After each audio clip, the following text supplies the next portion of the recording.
pourquoi l'autoportrait? Mais vraiment, ça, je pense que ça vient beaucoup du fait que dans la bande dessinée, ça a été à un moment donné vraiment nécessaire pour les artistes qui travaillaient dans ce genre, de se mettre en avant d'une façon vraiment, comment, pas suicidaire, mais presque kamikaze.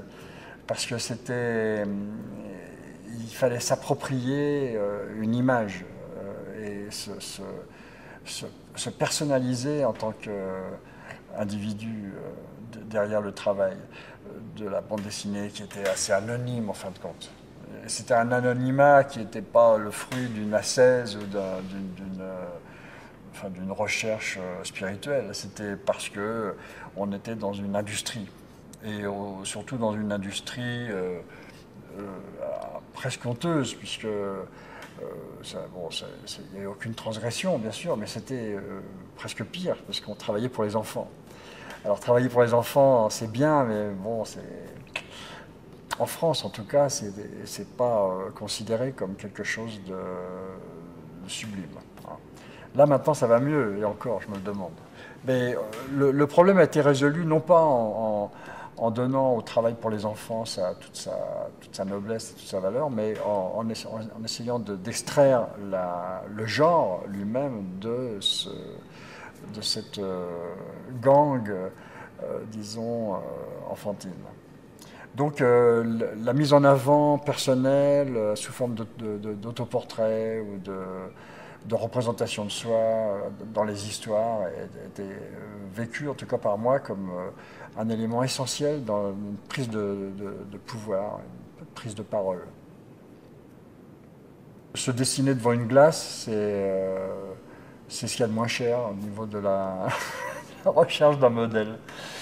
Voilà, alors évidemment, étant donné que j'ai plusieurs signatures, on est toujours un peu, comment, un peu dans l'interrogation de savoir si je suis vraiment sain d'esprit, ou si je contrôle la chose, ou si je suis une sorte de Dr Jekyll et Mr Hyde. Il y avait un bouquin qui s'appelait Dr Jekyll et Mr Mobius. C'était une allusion, disons, assez claire. Mais non, en fin de compte, quand je me regarde devant la glace, je vois toujours la même tête. Sauf qu'effectivement, il y a une métamorphose au fil des ans. Après 50 ans d'observation à scruter les miroirs, je vais bien me résoudre à l'évidence, ça bouge. Il y a quand même une chose aussi qui est intéressante dans toute cette aventure, et ça rappelle un peu ce qu'avait fait la Fondation Cartier avec David Lynch, Patti Smith et Kitano, c'est-à-dire, et même le couturier, comment? Oui, Miyake, c'est-à-dire de prendre des gens qui sont à la marge de l'expression, qui sont comment, des acteurs majeurs dans des genres, par rapport à la tradition artistique occidentale telle qu'elle se déploie culturellement dans sa noblesse éternelle, c'est-à-dire les arts plastiques, la grande musique, etc. Eh bien, la bande dessinée, le cinéma, qui sont des nouveaux arrivants, ou même la mode, qui représentent des activités qui étaient plutôt à la marge de l'artisanat ou qui étaient dans une espèce de purgatoire, de spectacle de foire, ou je ne sais pas quelle zone interdite. En fin de compte, dans la prolifération créative de l'ère moderne et de la communication, on finit par acquérir des savoir-faire et des légitimités tout à fait extraordinaires, inédites, et qui nous obligent à revoir un peu le paysage, disons, de ce qu'est l'art. C'est intéressant qu'en ce qui me concerne, un artiste de bande dessinée soit projeté dans cette dynamique-là, parce que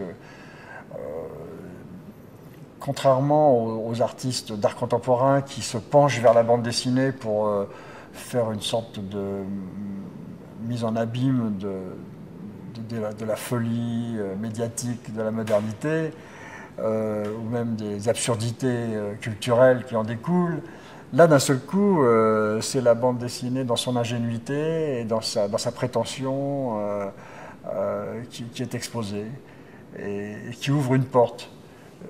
Ça ouvre une porte par rapport aux artistes, disons, de l'art contemporain qui seraient tentés par le médium, pour leur montrer que la liberté est de rigueur, qu'elle est totale, mais aussi aux artistes qui sont dans le médium de la bande dessinée et qui sont parfois engoncés, presque prisonniers comme des inclusions dans un cristal, des fantômes dans un cristal, et qui ont parfois de la difficulté à s'en extraire. C'est pas facile, il faut travailler, il faut se déployer, il faut déployer ses ailes, il faut sortir de sa chrysalide et ne pas avoir peur, mais je pense que le jeu vaut la chandelle, c'est simplement l'envol absolu à l'intérieur de sa tête. Alors évidemment, comme dans Inside Moebius, on tombe sans arrêt, mais on se relève et on repart. Donc c'est formidable.